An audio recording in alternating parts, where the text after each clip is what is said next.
kita semua menyadari pemilu ini tentang masa depan. Anda pemilih masa depan.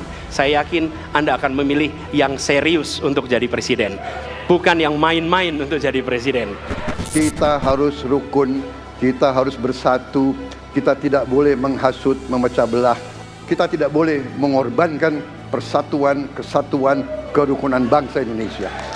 Pemerintah ini ada yang ketika dikritik tidak baperan, yang ketika media menulis, mereka merasa ini vitamin buat dirinya, bukan sedang merongrong, apalagi kemudian merasa terancam.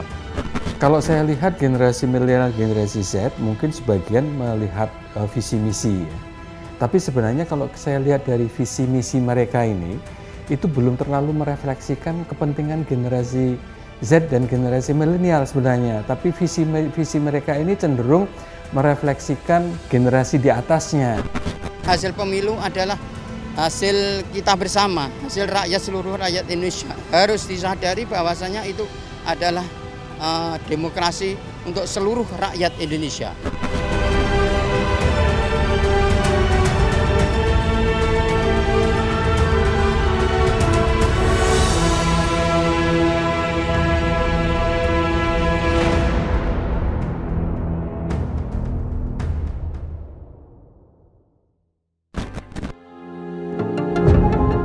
Aris, a lecturer of political sociology of 11 Maret University, said that the tendency of votes in Central Java could possibly change. Di dalam konteks Surakarta dan Jawa Tengah, Ganjar dengan Mahfud memang memiliki kekuatan yang lebih unggul dibanding dua calon lainnya.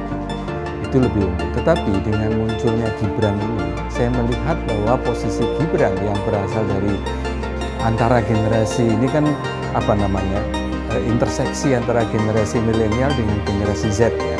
Nah ini saya duga dia akan mengambil ceruk suara dari Ganjar, yang mana dia sudah cukup kuat di generasi Z gitu, dan generasi milenial begitu. Nah ini akan ada penarikan suara menuju ke kubunya Prabowo Gibran.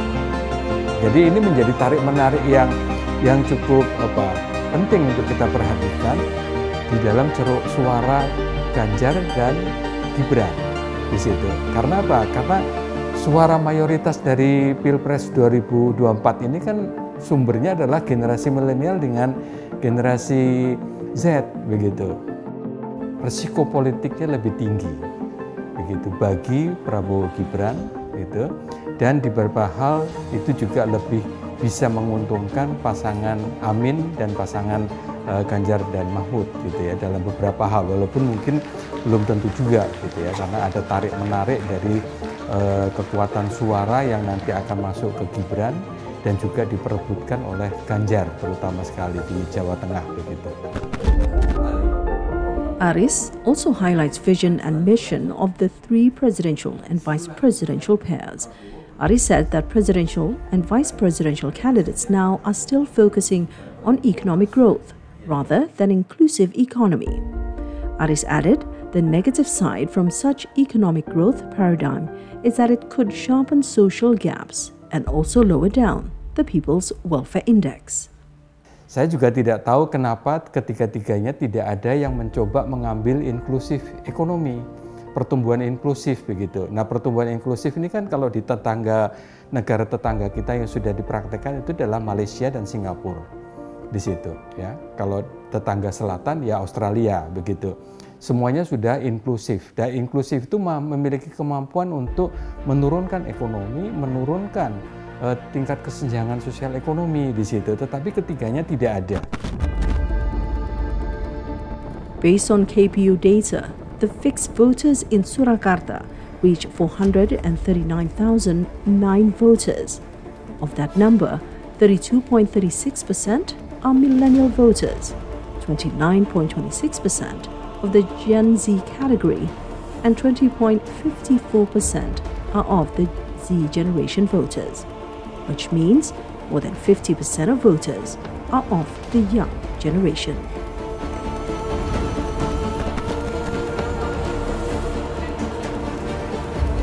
Despite 50% of voters are of the young generation, Aris highlights a number of vision and mission of presidential candidates that he considered hasn't met the needs of millennial and Gen Z group. Kalau saya lihat generasi milenial, generasi Z, mungkin sebagian melihat visi misi. Tapi sebenarnya kalau saya lihat dari visi misi mereka ini, itu belum terlalu merefleksikan kepentingan generasi Z dan generasi milenial sebenarnya. Tapi visi mereka ini cenderung merefleksikan generasi di atasnya. Gitu. Ada sebagian dari visi misi Prabowo dan Gibran, juga di Mahfud Ganjar, itu ada visi misi yang memang ditujukan oleh generasi milenial, demikian juga di Anies gitu, tetapi tidak spesifik apa. Nah, padahal generasi milenial dan generasi Z ini kan punya karakter yang berbeda dengan generasi sebelumnya. Nah, karakter itu yang belum terbidik oleh visi misi tersebut. Aris added that the tendency of young voters choose for a more practical, pragmatic and see things not only from the outcome. He said the young generation must also consider ideology when they vote so that they could think more critically to policies offered by all candidates. Pemilih bisa kita bedakan pemilih yang ideologis dan pemilih yang pragmatis. Generasi milenial dan generasi Z itu cenderung pragmatis. Generasi sebelumnya adalah generasi yang cenderung ideologis. Nah, saya tidak yakin betul apakah generasi milenial dan generasi Z ini melihat pentingnya etika republikanisme. Etika republikanisme itu penting di dalam pemilih, tetapi bagi generasi di atas milenial dan Z, persoalannya di situ, sehingga tidak muncul kritik yang cukup kuat, padahal pemilihnya paling besar kan dari generasi milenial dan Z. Bangsa ada di tangan kalian semua. When asked about election 2024, Solo residents highly respect the democracy process, hoping the 2024 election could run safely and peacefully. Ya, pertama ada kemajuan, yang kedua masyarakat menyadari tetap kondusif, ya tetap kondusif, menyadari apapun alasannya hasil pemilu adalah hasil kita bersama, hasil rakyat, seluruh rakyat Indonesia. Harus disadari bahwasanya itu adalah demokrasi untuk seluruh rakyat Indonesia. Kalau saya orang kecil hanya memohon istilahnya satu poin. Pertama, kondusif. Yang kedua, bagaimana cara yang terbaik untuk bangsa kita ini, terutama orang kecil yang sangat menderita. Ya betul, ada bantuan-bantuan banyak dari Bapak Presiden, tapi tidak cukup dari itu saja.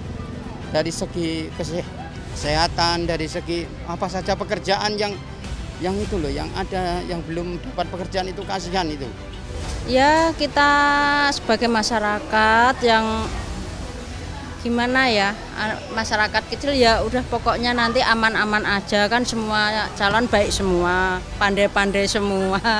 Ya ke depannya biar kita lebih maju dan enggak waktu pemilihan enggak panas-panasan lah, yang damai-damai aja.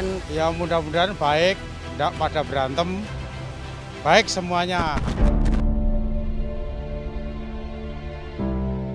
Meantime, Prama Aditya and Priyanda Devri, students of State Administration Science of 11 Maret University, have their opinions on the 2024 election. The young generation, they said, must pay more attention to the social media aspect.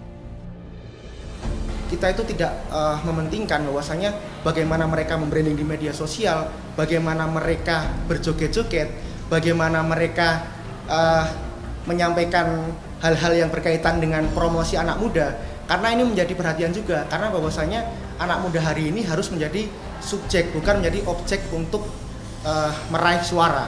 Nah, itu pentingnya poinnya di situ adalah buat teman-teman yang nantinya memiliki kesempatan untuk memilih, gunakanlah hak pilih teman-teman sebaik mungkin, karena masa depan bangsa kita ada di tangan kita.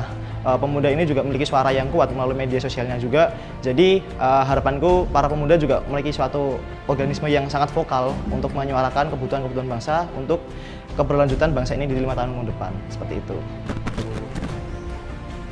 With high enthusiasm of students, especially at Faculty of Social and Political Sciences, Rama Aditya, who is also Chief of Students Board or BEM UNS, said enthusiasm is running high from students on next year's election. He said all candidates have been using social media, therefore giving significant effect for students to follow the latest political updates. Residents of Solo places big hope that the elected president could be able to make significant changes for the nation's development, especially a better infrastructure development, opening more vacancies, and improve people's quality of life.